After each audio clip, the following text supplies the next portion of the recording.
This is VOA News. I'm Jim Bertel. The Taliban has confirmed that it held direct talks with the United States and Qatar this week in finding a negotiated end to the 17-year war in Afghanistan. A Taliban official says the meetings were to lay the groundwork for future meetings between the Taliban and the U.S. The meeting in Doha came as the Afghan government is considering another unilateral ceasefire with the insurgents during the upcoming Eid festival in August to encourage the Taliban to come to the table for peace talks. A provincial government official in eastern Afghanistan says 3 staff members of a midwife training center were killed in an attack on the facility. Several more were wounded. Gunmen stormed the facility Saturday in the city of Jalalabad and fought security forces for several hours. There was no immediate claim of responsibility for the attack. Somalia's president began an historic 3-day visit to Eritrea on Saturday, where he is holding talks with his counterpart. The countries have not had any diplomatic ties for nearly 15 years, but a Somali spokesman says the visit will open the doors for diplomatic relations and new cooperation between the two nations. Pope Francis has accepted the resignation of Theodore McCarrick, a former Archbishop of Washington who is accused of sexually assaulting a teenager nearly 50 years ago. Last month, U.S. church officials said the allegations were credible. McCarrick has said he has no recollection of the alleged abuse. Further allegations have since emerged. Mr. McCarrick was one of the most prominent U.S. cardinals and is one of the most high-profile Catholic leaders to face abuse claims. For all the latest news around the clock, please visit us at voanews.com or download our mobile app and listen to us there. From Washington, this is VOA News.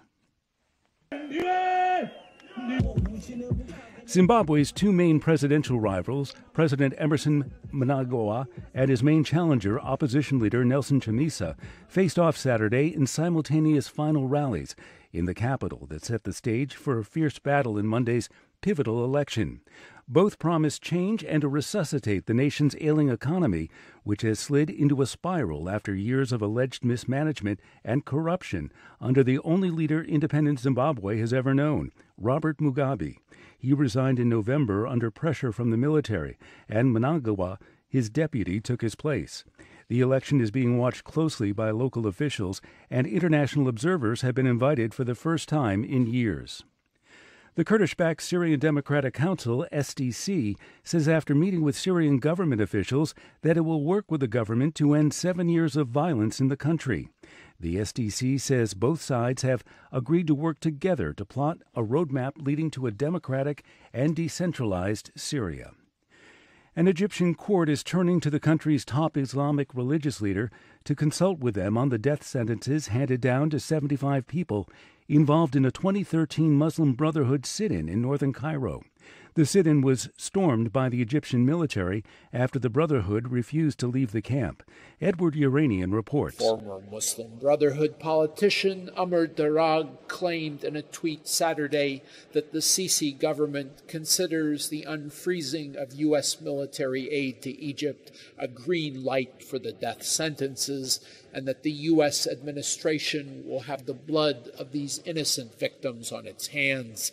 The Trump administration unfroze $195 million in military aid to Egypt this past week. Edward Uranian for VOA News, Cairo. Northern California's deadly car fire nearly doubled in size to 33,000 hectares Saturday. The rapidly spreading fire, fueled by soaring temperatures, erratic winds, dry air, and heavy vegetation, scorched more than 13,000 hectares overnight and is only 5% contained. CAL FIRE spokesman Chad Carroll says many buildings have been lost. The structures destroyed are estimated at 500, and structures damaged are estimated at 75.